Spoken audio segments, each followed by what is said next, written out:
నమస్కారం అండి. శ్రీ మాతా ఆస్ట్రాలజీ అభిమానులకు స్వాగతం.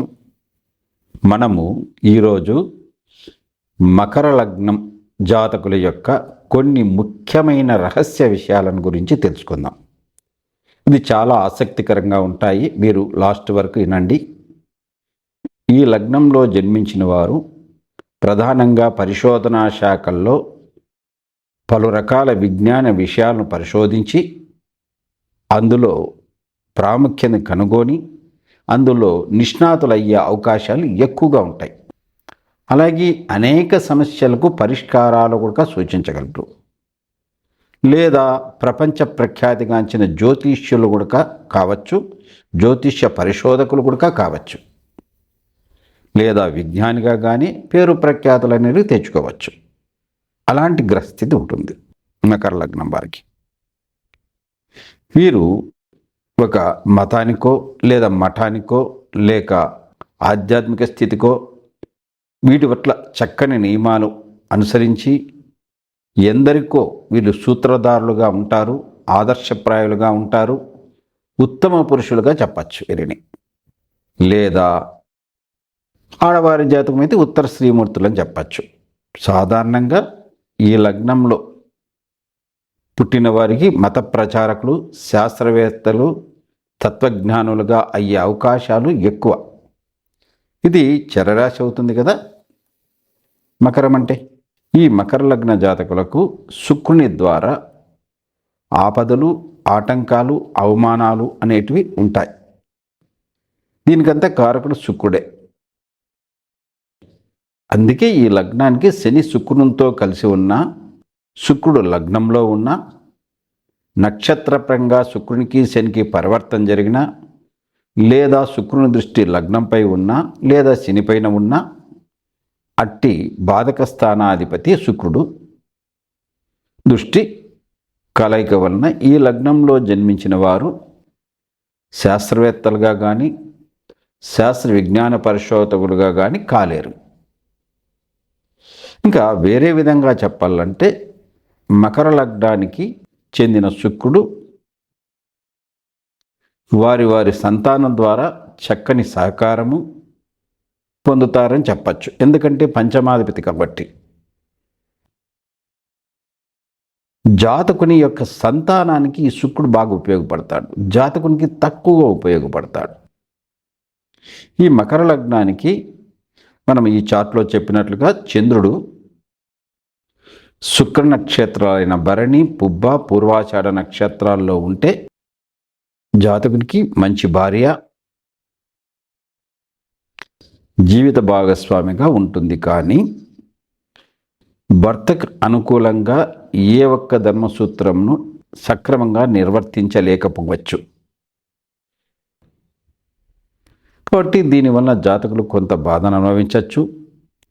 ఇదే చంద్రుడు మనము ఈ చార్ట్లో ఇంకొక చార్ట్లో చెప్పినట్లుగా శని నక్షత్రాలైన పుష్యమి, అనురాధ, ఉత్తరాభాద్ర నక్షత్రాల్లో ఉంటే అప్పుడు జాతకుడు పరిపూర్ణమైన సంతోషకరమైన భార్యతో ఈ జీవితాన్ని, సంతోషకరమైన జీవితాన్ని గడుపుతాడు భార్యతో అని చెప్పచ్చు. ఈ మకర లగ్నానికి శుక్రుడు 10వ భావాధిపతి కావడం వలన శుక్రుని నక్షత్రం ద్వారా సంబంధం ఉంటే భార్యతో సఖ్యత సరిగా ఉండకపోవచ్చు అని చెప్పచ్చు. లేదా శుక్రుని పైన శని దృష్టి ఉన్నా భార్యతో సరిగా సంబంధాలు ఉండవు అన్నమాట. కాబట్టి శుక్రునికి శనికి సంబంధం ఏర్పడకూడదు. ఇక చంద్రుడు జాతకంలో చంద్రుడు భరణి, పుబ్బ, పూర్వాషాఢ నక్షత్రాల్లో ఉండి, ఇక్కడ ఒక చార్ట్ ఇచ్చాను చూడండి. పుష్యమి, అనురాధ, ఉత్తరాభాద్ర ఈ నక్షత్రాల్లో, ఈ 6 నక్షత్రాల్లో కాకుండా మిగిలిన 21 నక్షత్రాల్లో ఏ ఒక్క దానిలో ఉన్న జాతకుడు తన భార్యతో జీవితాంతం వరకు ఎల్లవేళ ఇబ్బందులు పడతాడని చెప్పచ్చు. ఒకవేళ చంద్రుడు మృగశిర, చిత్త, ధనిష్ట నక్షత్రాల్లో ఉంటూ ఈ లగ్నానికి కుజుడు బాధకుడు కాబట్టి ఈ నక్షత్రాల్లో ఉండి చంద్రుడు రవితో కలిసి ఉన్నా, అంటే అమావాస్య రోజు జన్మతిథి కలిగి ఉన్నచో ఈ స్థితి ఉంటే భాగస్వామి అయిన భార్య తన భర్తను చంపడానికి కూడా వెనకాడదు అని చెప్పచ్చు. ఇదే విధంగా స్త్రీల జాతకంలో కూడా ఇలా ఉంటే భర్త భార్యను చంపేకి వెనుకాడడం చెప్పచ్చు.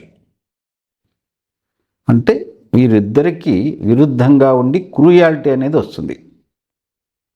లేదా వ్యాధిగ్రస్తురాలైన భార్య కానీ, లేదా భర్త చెప్పినట్లు భార్య వినకపోవడం కానీ, లేదా భర్తకు మరో స్త్రీతో వివాహేతర సంబంధం కానీ దారితీయవచ్చు. ఇవి కూడా జరగచ్చు ఏదో ఒకటి.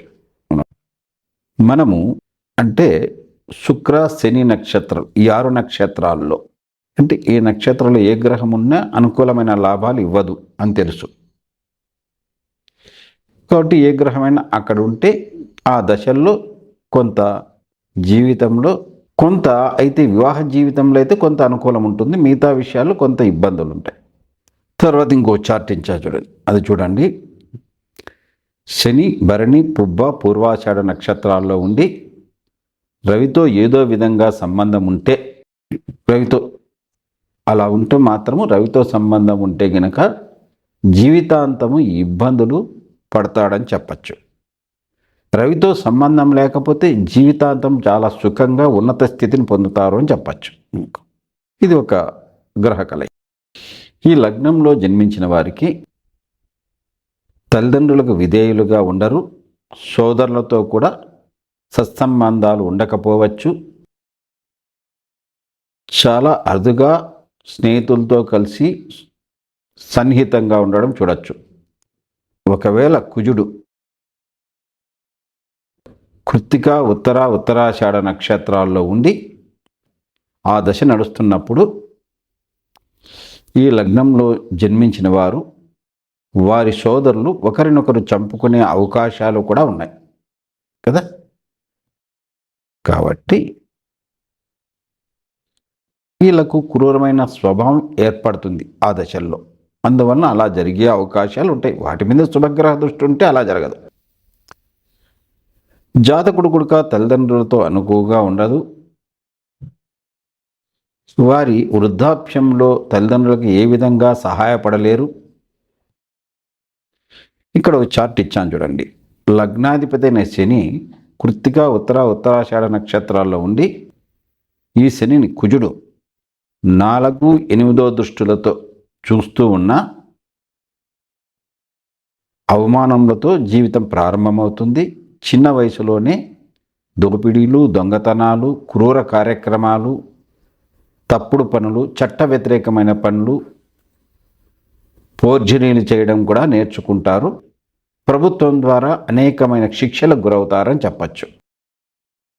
సహజంగా ఈ లగ్నంలో జన్మించిన వారు పరిశోధన శాస్త్రవేత్తలుగా అయ్యే అవకాశం ఉంది. అయితే శని తన స్వనక్షత్రం పుష్యమి, విశాఖ, పూర్వభాద్ర నక్షత్రాలలో ఉండి, ఉత్తరాభాద్ర నక్షత్రాల్లో ఉండి గురువు లగ్నాధిపతి శనిని శుభదృష్టితో చూసినను, లేదా గురువు తన నక్షత్రాల్లో ఉండి తన ప్రత్యేక దృష్టిలతో శనిని చూసినట్లయితే అప్పుడు ఈ జాతకుడు కనిపెట్టిన గొప్ప విషయాలు ప్రపంచ ప్రఖ్యాతిగాంచుతాయని చెప్పచ్చు.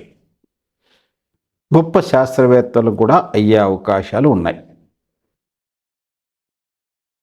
ఇది మకర లగ్న జాతకులు యొక్క ముఖ్యమైన విషయాలు. ఈ వీడియో మీకు నచ్చినట్లయితే షేర్ చేయండి, లైక్ కొట్టండి, సబ్స్క్రైబ్ చేసుకోండి. మీలో ఎవరైనా ఆన్లైన్ ద్వారా వాస్తు కానీ లేదా జ్యోతిష్యం కానీ నేర్చుకోవాలంటే నెక్స్ట్ మంత్లో క్లాస్ స్టార్ట్ అవుతాయి. అప్పుడు మీరు జాయిన్ కావచ్చు. దానికి ముందుగానే ఈ నెలలోనే మీరు పేర్లు ఇవ్వాలి.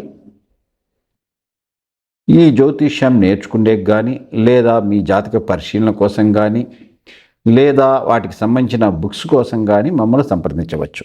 నమస్తే.